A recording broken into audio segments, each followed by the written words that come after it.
Hi there folks, welcome back to Rich Reviews. It's a Friday, celebrate, it's happy hour somewhere. The latest documentary that I'll be reviewing here is Becoming Bond, and this is directed by Joss Greenbaum.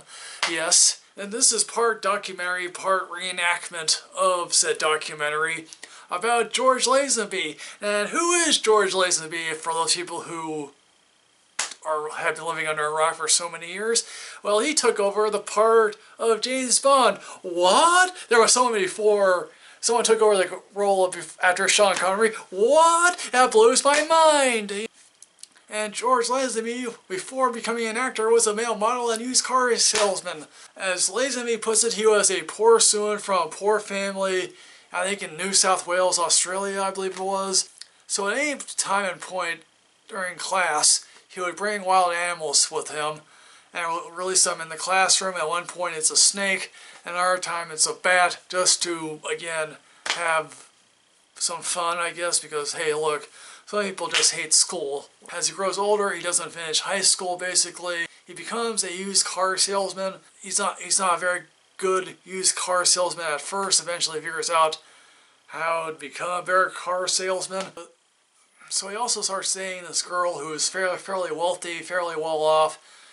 When he first meets her parents, like specifically his father, he's meeting with this man in the living room, and Lazenby says to him, "Oh, don't you look like the Prime Minister of Australia?" And it was actually the Prime Minister of Australia, because her father was the governor of New South Wales. She goes off to England, he follows.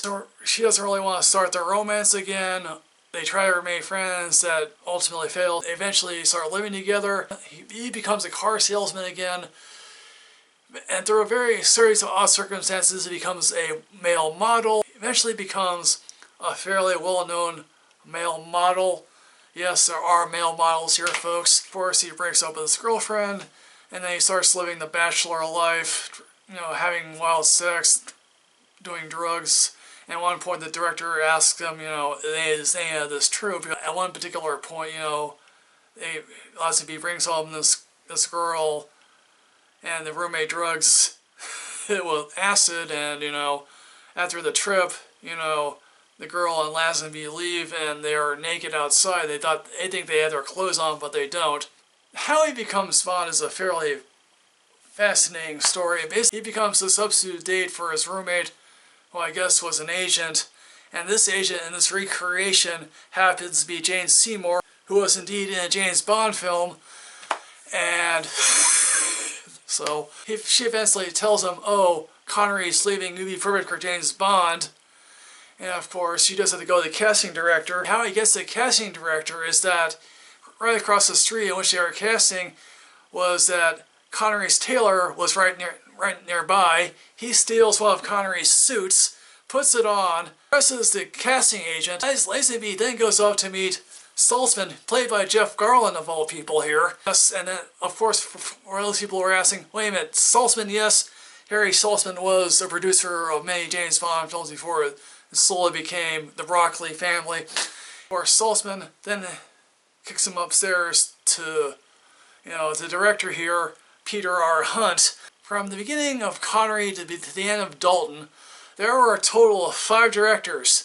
Peter R. Hunt only directed one of them. The other ones all went to Guy Hamilton, Terence Young, Louis Gilbert, and John Glenn. Yes, there's a director named John Glenn here. Peter Hunt confronts Lazenby by telling him what he's actually done. He says he's done nothing, and Peter Hunt basically thinks, oh, this is brilliant, thinking he'll get one up on Broccoli and Saltzman.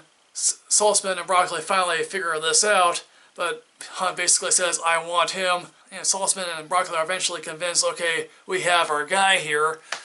And of course they start filming on Her Majesty's Secret Service, which is the film that's called here. And the film, amazingly enough, is one of the more accurate representations of the novels that it's based on. Now, of course, what Lazenby is talking about here, and is sort of recreated here by these actors, you sort of get the sense that yes, they want to make him into another Connery, although they don't want him to put his spin on James Bond. The film comes out, clearly the producers want him to do 6 more films. His agent tells him, no, don't get typecast.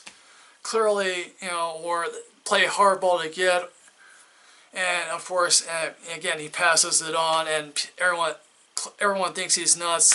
For the premiere of the film, Lazenby grew a beard, which the producers were horrified that James Bond would grow a beard. Yes, Lazenby walked away and became sort of a punchline for comics for years to come. As for the film itself, Under Majesty's Secret Service is a film that I don't particularly care for. It's one of the more boring James Bond films that I've seen. I remember seeing it and thinking to myself, I don't really like it, although people have said it's one of the better Bond films, although they are mixed about the Lazenby performance. Although in recent years, people have said, oh yes, he could have been a good James Bond. Side note, for the next film, Diamonds Are Forever, they actually tried to recruit Adam West. Yes, Adam West recently died as James Bond, although West turned it down saying, clearly, a British man should be James Bond. Although you clearly see that, yes, this man is an idiot for turning down the role. I think this is a very interesting documentary. The problem here is that this film has reenactments of those said scenes from On Her Majesty's Secret Service and from Lazenby's life. And the guy who is hired to play Lazenby, he's a guy named by Joe Lawson. I think he's all comedy work. He looks nothing like Lazenby, which is a problem.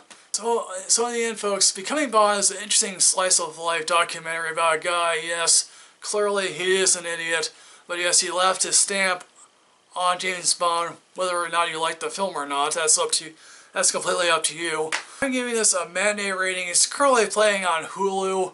You can find it anywhere you like. I suggest you seek this film out regardless of how I feel about the reenactment stuff, because Lazenby is having a good time here telling his story. So folks, what did you think about Becoming Bond? Did you happen to like it? Did you not care for it at all? Do you like the film On Her Majesty's Secret Service? Have you seen that? What do you think of Lazenby as an actor? Please put it all in the comment box below. As always, folks, like, comment, subscribe, enrich yourself with knowledge. I'll see you next time, folks, with the newest release. I'll see you next time, folks.